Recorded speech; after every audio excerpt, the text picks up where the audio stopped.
Hello les langues de VIP. Alors je continue mon marathon de l'interview là à la Nouvelle Star. Je suis avec André Manoukian. Alors André, 12e saison de Nouvelle Star. Vous continuez à chercher la Nouvelle Star au bout de 12 ans? Toujours pas trouvé? Bah, non, à moins que ce soit mon voisin, nouvellement assis dans le jury, mais si, j'en ai trouvé plein des Nouvelles Stars. Ouais. Mais une qui vous aura marqué alors? Camélia Jordana, Julien Doré, Benjamin Sixou. Il y en a plein que je trouve terribles. La dernière, MJ, waouh!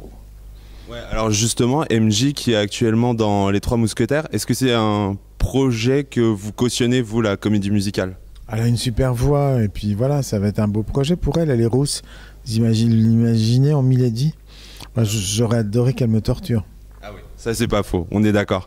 Et est-ce qu'il y a des artistes dans le paysage actuel que vous auriez aimé découvrir en fait à la Nouvelle Star?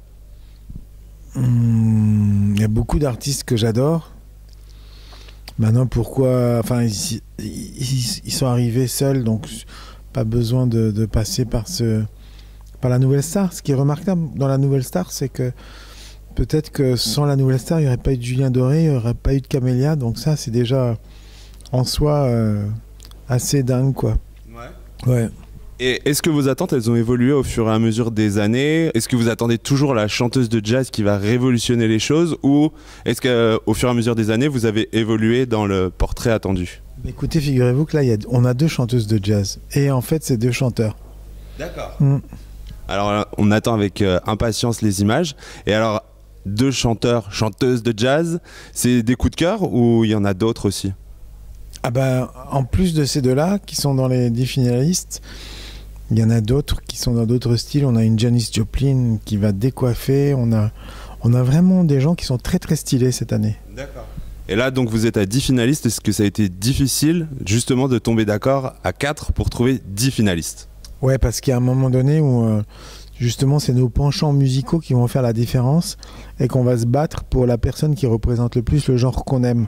On a tous des genres qu'on aime plus particulièrement. On a tous des critères un peu différents. Elodie est très sensible à la sensibilité, justement. Elle aime pas quand c'est trop démonstratif. Ouais. Moi, ça me gêne pas quand c'est au service de la soul et au service des bonnes causes. Sinclair, qui est un funketeer, lui, dès qu'on touche la soul, bon, c'est genre, t'as pas le droit de faire ça, mon gars, donc il est un peu plus difficile encore. Et Joey, finalement, c'est le mec le plus open bar. Ouais. Et alors, justement, Joey Star qui arrive dans le jury, il y avait une appréhension au départ à l'évocation de son nom, avant de le voir en tournage? Non, honnêtement, j'étais plutôt fier. Je disais joli coup. C'est un petit peu l'ADN de l'émission en même temps, qui a toujours été une émission populaire, mais en même temps qui plaisait aussi aux gens plus pointus, quoi. C'était ça le miracle de cette émission, et c'est qu'il y a à la fois des gens un peu vraiment branchés sur la musique qui la regardent, et puis ensuite il y a la fameuse ménagère mythologique de moins de 50 ans qui n'existe pas aussi. C'est là aussi. Donc, d'ailleurs, on l'embrasse. Au cas où elle nous regarderait, on ne sait jamais. Des fois, elle peut se perdre sur Internet. Donc là, on pense à elle. Et au fur et à mesure des années, donc vous avez côtoyé beaucoup de personnes et personnages dans le jury aussi. Ce serait quoi votre jury idéal? Oh, celui-ci est pas loin de... Bravo, celui-ci, il est bien. Ouais. Celui-ci, il est super chaud, ouais. Est-ce qu'il y a eu des découvertes comme ça de gens, par exemple, je sais pas, Joey Star, on s'attend pas à ce qu'il soit aussi drôle en fait en tant que juré, tout ça sur les premières images qu'on a pu voir en tout cas, ou Elodie c'est pareil, on la connaît très mélancolique dans ses textes. Est-ce que vous avez découvert en fait des personnes, vraiment découvert des personnes plus que des personnes médiatiques, en fait des vraies personnes humaines au moment des tournages? Ah oui, moi voilà, c'était... Là vous êtes tous en train de découvrir Joey et nous on a une longueur d'avance sur vous. Donc ça, c'est une belle découverte. Philippe Manœuvre, moi j'ai toujours... Enfin, j'ai tellement ri avec lui aussi. Ouais. Donc, et puis c'était un vrai amoureux de la musique aussi. Il y a des gens qui gagnent à être connus, ouais. D'autres qui gagnent à être moins connus. Il y a un nom? Non, je vois pas. Ah. Bon, allez, on mettra en sous-titré peut-être. Et donc, au bout de 12 ans quand même, comment est-ce que vous expliquez votre longévité dans le programme? Pourquoi est-ce que vous avez réussi à rester alors que les autres sont partis? Je vais vous dire un secret, c'est parce que dès que ça commence à chanter un petit peu, ça transpire de la moustache ici. Et les gens, ils voient, ils disent, lui, c'est pas du chiquet, il a vraiment la moustache qui sue, c'est dégueulasse, mais c'est comme ça. Et ça marche? Ça marche toujours et encore 12 ans après? Ah oui, oui, bah oui, la voix, ça reste un des derniers mystères de notre monde où la magie a disparu. C'est le dernier endroit de magique. Un chanteur, c'est un magicien, c'est un chaman, c'est un sorcier. Et là, donc, on doit être pas loin des 200 candidats quand même qui ont dû arriver sur les primes. Est-ce qu'il y en a avec qui vous êtes toujours en contact aujourd'hui et peut-être même avec qui vous travaillez? Oui, Julien Doré, je le reçois, Camélia aussi, Benjamin Sixou, avec qui j'ai fait des concerts. Camélia, je l'ai invité sur des albums, ouais. D'accord. Et là maintenant, si on vous dit, allez, la Nouvelle Star, ça continue pour 10 ans encore, vous signez ou pas? Ouais, sans hésiter. Allez, directement. Et est-ce que c'est pas un programme aussi qui peut vous ralentir par rapport à vos autres projets? Non, c'est le programme qui demande le moins de boulot. Ah ouais. À France Inter, c'est un boulot de chien. Pour écrire une chronique de 5 minutes, c'est 2 heures, 1 heure. Enfin voilà, c'est un vrai boulot. L'été, je fais des chroniques sur les routes de la musique. C'est 9 heures d'écriture pour 1 heure d'émission. Ouais. Mais par contre, c'est assez passionnant. Donc, pour le coup, le vrai travail, il est là. La Nouvelle Star, il n'y a aucun travail de préparation. Ouais. On est en réaction immédiate, on s'assied, on pose nos fesses, et puis bim, on est. Voilà. Puis après, on rentre chez nous, quoi. Et là, est-ce qu'il y a une petite appréhension par rapport à la diffusion du programme, aux audiences et tout ça? Est-ce qu'on a vraiment envie que ça marche? Est-ce qu'on se dit c'est de notre faute si ça marche pas ou des choses comme ça? Non, tout l'aspect audience, j'ai jamais regardé dans rien de. Enfin, j'ai jamais regardé ça dans ma vie. On m'appelle le lendemain en me disant voilà, nous, on a fait le meilleur de.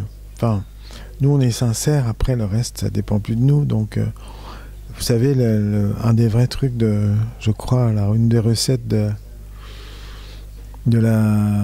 quoi, pas de la sagesse, mais c'est de ne pas se sentir. Il y a des choses sur lesquelles on ne peut rien faire. Donc, on peut pas se sentir pas bien. Nous, on est à notre maximum. Donc, on peut pas avoir de regrets à ce niveau-là, quoi. Donc là, vous êtes fiers de vos 10 finalistes? Ouais, ça va. Et puis surtout, j'ai hâte d'être au prime avec l'autre animal, là. Mon Dieu. Et est-ce qu'on peut se dire que... Enfin, moi, honnêtement, en ayant regardé l'année dernière le programme, on voyait tout de suite que MJ se détachait quand même du reste des candidats. Est-ce que cette année, le niveau est un peu plus homogène? Ouais, je sais beaucoup. Personne ne se détache. Par contre, ça part dans des styles complètement différents. Du coup, c'est ça qui est génial. D'accord. Et donc là, est-ce que c'est une meilleure promo que l'année dernière ou différente en tout cas? L'année dernière, c'était excellent parce qu'on avait celle-là qui était un ovni. Maintenant, cette année, c'est beaucoup plus ouvert. D'accord. Et donc là, des favoris sur les 10? Moi, je dois en avoir 15. Ah oui, quand même. Ah, on fait pas semblant, quoi. Bon, et on voit que vous êtes très très présent quand même sur les réseaux sociaux, André. Donc, est-ce que cette année encore, il va y avoir les mots à placer pendant les primes et tout ça? Est-ce que le jeu continue? Gary Bertz, mais bien sûr. Ouais. Les deux journalistes les ex-journalistes de l'IB qui sont maintenant dans un super journal qui s'appelle Les Jours. Ouais, on continue ça. Je pense qu'ils vont pas me rater. Bon, eh bien moi ce que je vous dis, c'est rendez-vous très bientôt sur D8 pour la Nouvelle Star. La Nouvelle Star avec André, forcément, ça va cartonner, on en est convaincu. Je pense qu'il nous a réservé un très bon cru, il nous en a parlé là pendant quelques minutes. Donc rendez-vous sur D8, à très bientôt et sur Au Cœur des Tendances pour toute l'actualité de la Nouvelle Star.